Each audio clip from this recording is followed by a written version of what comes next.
Nesse tempo de pandemia, tem havido muitos questionamentos e as pessoas têm ficado preocupadas porque as respostas não satisfazem. E eu queria hoje falar sobre o que eu penso sobre esse momento em relação à igreja e em relação ao mundo. Primeiro tem que pensar que a Bíblia diz que do Senhor é a terra e a sua plenitude, do mundo e aqueles que nele habitam. Bom, então pode ser que duas mensagens, uma para a igreja e outra para o mundo. O que significa isso? Bom, aí vem algumas hipóteses que eu quero fazer aqui a abordagem. Bom, alguns dizem assim, isso é permissão de Deus. Pode ser? Outros querem dizer que pode ser uma ação também do diabo. E isso precisa ser explicado, porque não é bem assim que nós conseguimos entender as coisas de Deus e também as coisas que o diabo faz. Bom, na primeira hipótese eu acho que vem para o despertamento da igreja. Então, pode ser que, se por permissão de Deus, então, seja o despertamento da igreja. Afinal de contas, nós temos consciência de que a igreja tem andado dormindo, a igreja tem ficado muito entre as quatro paredes, a igreja não está cumprindo o seu papel. E depois aquelas televisivas, com mensagem totalmente distorcida, vendendo as suas indulgências, as suas proposições de milagres, num quadro tão claro de engano, de engodo, que isso envergonha o Evangelho. Pode ser a questão do copo d'água, da rosa vermelha, dos 380, pode ser qualquer coisa desse tipo. Se fora do Evangelho, a Bíblia não autoriza ninguém pregar tais heresias. Isso confunde as pessoas mais simples. Bom, então eu quero pensar que, numa segunda hipótese, sendo permissão de Deus, pode ser para o despertamento do mundo, porque a epidemia não abrange um país, a epidemia abrange o mundo inteiro. E por que não? Se Deus é o Deus que age, Deus presente, por que não estaria conclamando o mundo para o arrependimento? Para que a humanidade voltasse a pensar que Deus é o Senhor de todas as coisas, Ele tem o controle de todas as coisas. E pode ser? Essa é uma segunda hipótese. A terceira hipótese poderia ser até as duas coisas. O chamamento do mundo para o arrependimento, o mundo inteiro, para se arrepender de seus pecados e voltar-se para Deus. E, do outro lado, para que a igreja de Jesus Cristo se alinhe ao momento, porque é preciso pregar o evangelho a toda criatura. Isso implica na volta de Cristo. Se a igreja está dormindo, então pode ser também para o chamamento da igreja. Chamamento do mundo, o arrependimento. E chamamento da igreja para que volte a ser obediente, ela volte a testificar acerca do evangelho. Então, dessas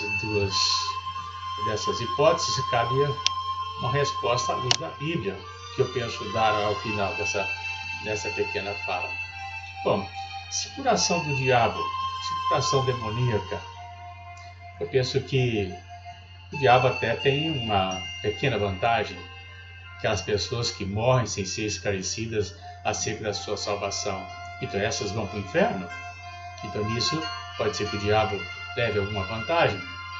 Mas por outro lado, os crentes em Cristo, eles estão na verdade povoando os céus, porque já até interessante dizer por que a pandemia parece que dá uma certa preferência aos velhos. Então se são aos velhos, aos idosos, crentes em Cristo, eles estão povoando o céu.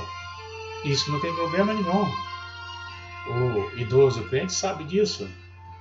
Então, logo, se para o mundo é a última chamada, para os crentes também pode ser a última chamada, por que não? Eu penso que cada lado precisa dar a sua resposta. Aos que são crentes em Cristo que estão na igreja, é para que a igreja acorde em tempo de avançar e levar o Evangelho, porque o Evangelho precisa ser pregado ao mundo inteiro. Agora vem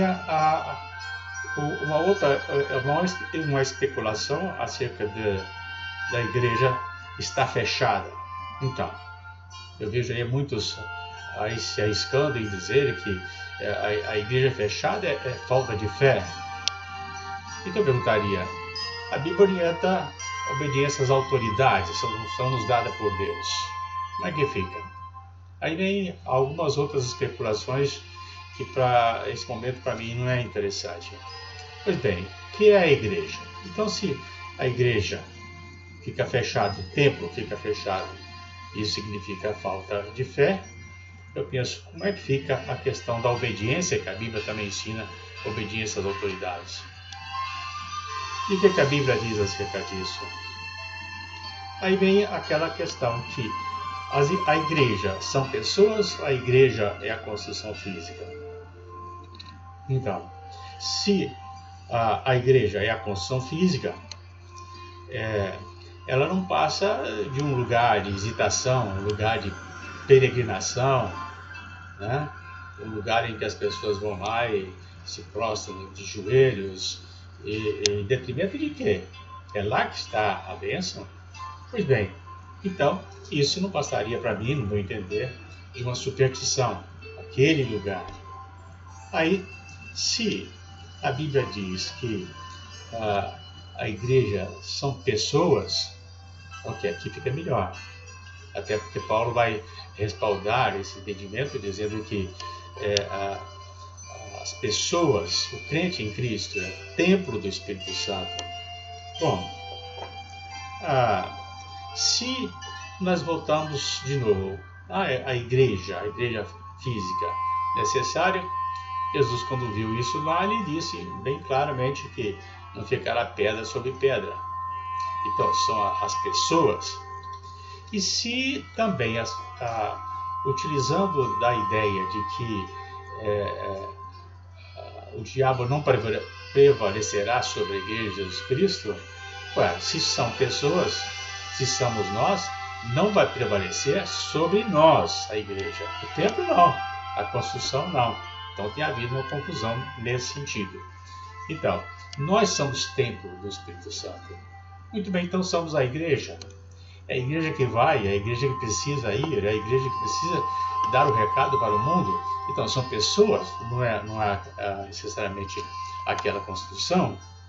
Então se o pregador falastrão vem e critica a igreja, que são pessoas, ele está criticando, na verdade, os seus irmãos.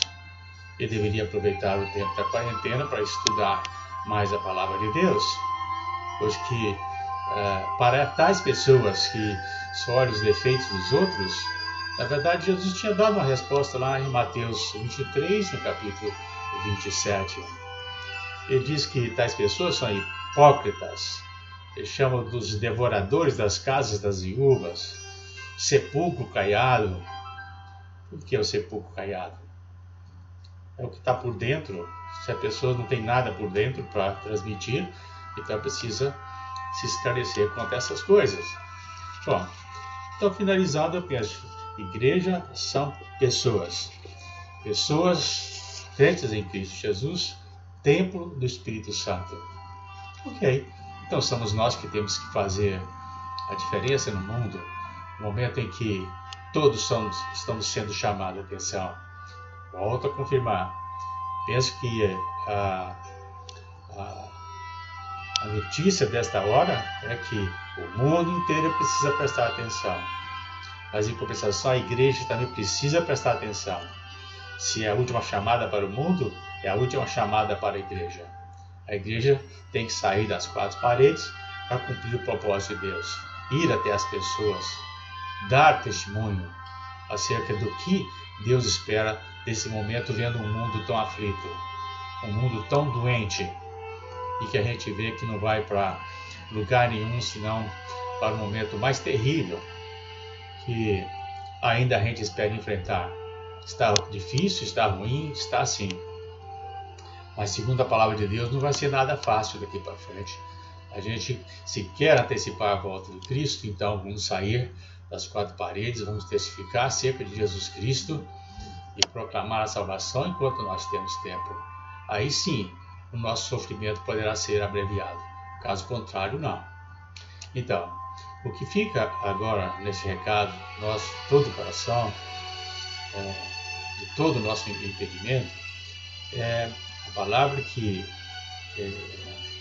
Deus que nos dá respaldo para dizer que, chamar a nossa atenção. Não sabeis que sois de Deus e que sois do Espírito Santo, o Espírito Santo habita em vós? Se alguém destruir o santuário de Deus, Deus o destruirá, porque o santuário de Deus, que sois vós, é sagrado. Viu só que diferença faz?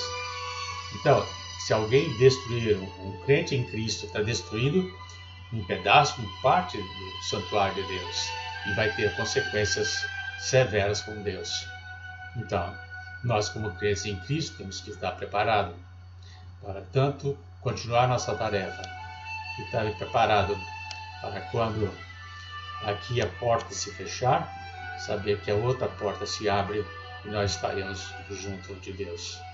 Que todos tenham um domingo abençoador, que possam fazer boas reflexões e que Deus a todos abençoe, em nome de Jesus. Amém.